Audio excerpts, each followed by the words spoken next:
इसकी उठेगी, इसके सिर पे सहरा होगा, समझ गए? बुढ़ापे में जब औलाद ने हमारी नाक नीचे कर दी। पिताजी वैसे हैं तो बड़े भैया, आप कहें तो फिर कुछ करें इंतजाम। नहीं नहीं, आपस में नहीं। मेरे भाइयों रुकुमपाल और भीष्मक का संवाद हुआ। भीष्मक कहने लगे, ओरे कमीन तेरी बुद्धि खराब हो गई है। जवाब दिया, पिताजी या तो रुक्मिणी कुंवारी रहेगी या शादी होगी तो चंदेली के महाराज शिशुपाल से। और पैरों को पीटता हुआ रुकुमपाल चला गया। हाय हाय, रुक्मिणी को मालूम पड़ गई कि मेरा भैया मेरी शादी अपने साले के लिए करना चाहता है। रुक्मिणी रोने लगी। तब तक रुकुमपाल आ गया। रुक्मिणी क्यों रो रही हो?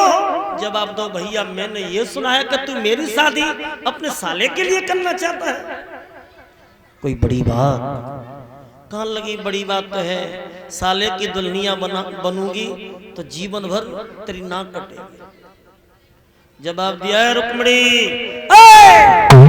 रुक्मिणी तुमने हमारा प्रेम देखा, अभी क्रोध नहीं देखा। हाँ, सो आगे बढ़ के तलाक सीधा गाल पे तमाचा दिया। रुक्मिणी रोती रह गई। कहाँ लगी भैया, सुन भैया, नादान तो ना ज्ञान रही समझाई। और सुन ले वीरन, कौन शेर की शिकार गीदड़ ने ना। अरे तेरा साला है ना जुगनू है, और मेरे कन्हैया है सूर्य।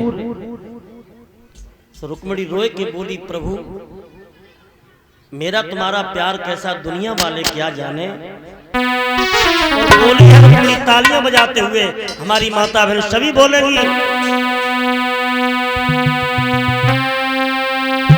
अरे मुझे तुमसे हो गई प्रीत दुनिया क्या जाने।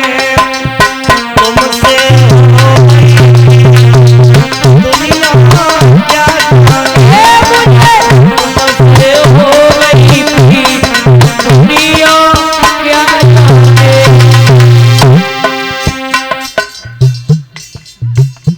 रुक्मिणी कह रही है, प्रभु हमें क्या काम दुनिया से, मेरा तो श्री कृष्ण प्यारा है, मेरा तो माधव प्यारा है।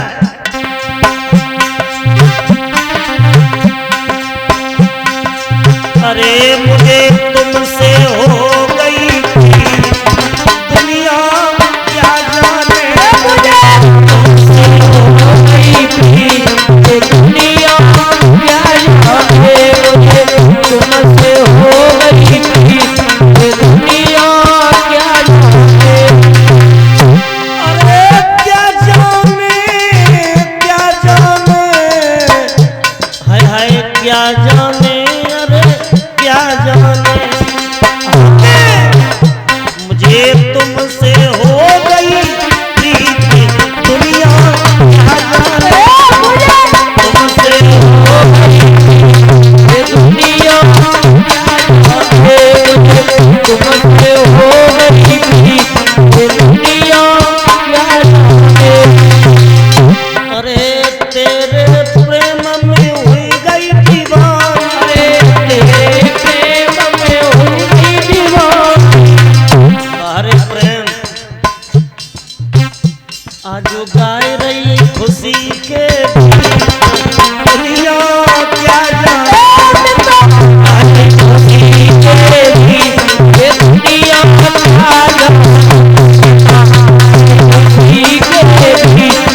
दुनिया क्या जाने। क्या जाने, क्या जाने, क्या जाने है क्या जाने। मुझे तुमसे हो गई दुनिया क्या जाने।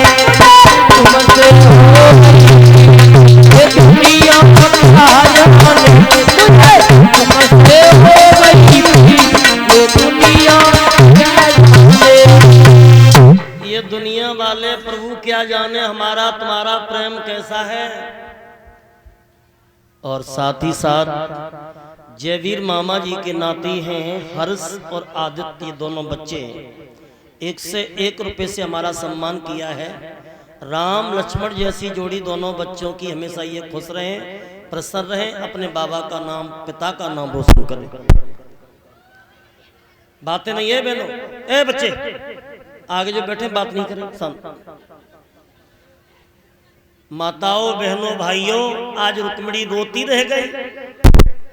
सहेलियां समझाती हैं कि बह रोने से कुछ नहीं होगा। तो मेरे भाइयों, इधर तो रुक्मिणी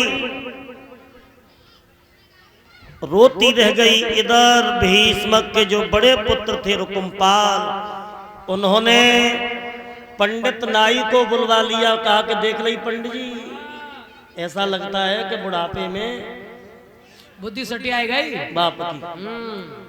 अरे कन्हैया से शादी करने का फैसला किया है। बताओ, कन्हैया से अच्छे बहुत लड़के हैं। कोई तरीका है? फिर कहा कि आप रुक जाओ ब्राह्मण देव, और नाउ ठाकुर से कहा कि मैं एक चिट्ठिया लिख रहा हूं, और ये चिट्ठिया आप हमारी चंदेली के महाराज शिषपाल से पहुंचा देना। कागज कलम हाथ में लेकर के आज चिट्ठिया लिखी है, और चिट्ठिया में क्या लिखा है? सेवा में श्रीमान महाराज धीराज।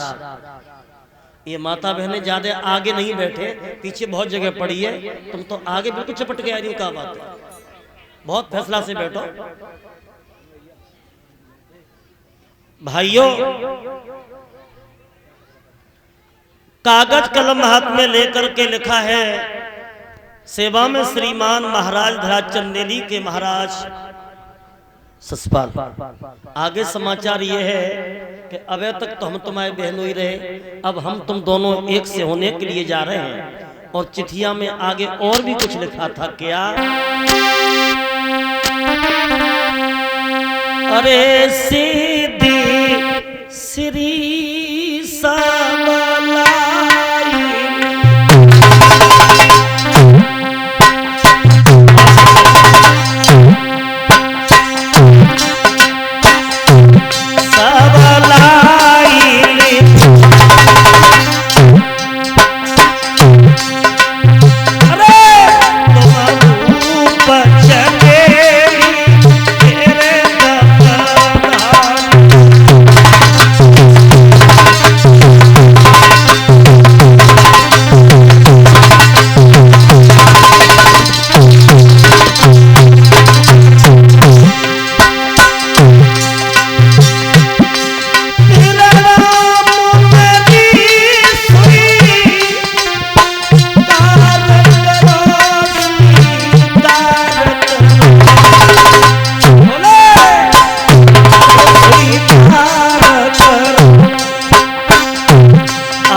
शब्दों में क्या लिखा है लला मोहन दीवाना।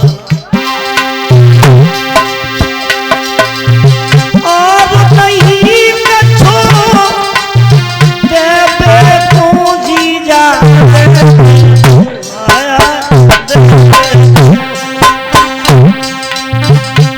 एक तुमको मेरे रुकी मेरी बात।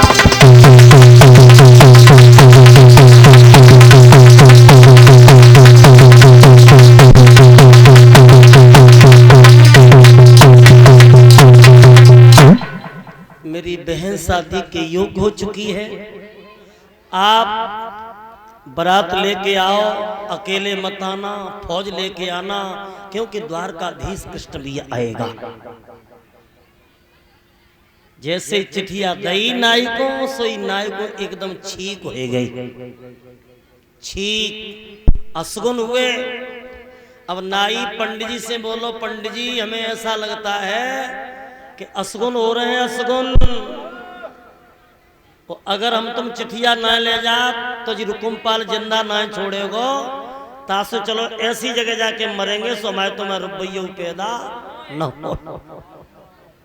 मेरे भाइयों, असगुन भी कई तरीका के बताए गए हैं। घर से निकलो तो पहले हमारे बुजुर्ग लोग कहते थे कि जब घर से निकलो तो किन किन असगुनों का ध्यान करना चाहिए। और एक एक असगुन में आपको बताऊंगा। जब घर से निकलो तो पुरानी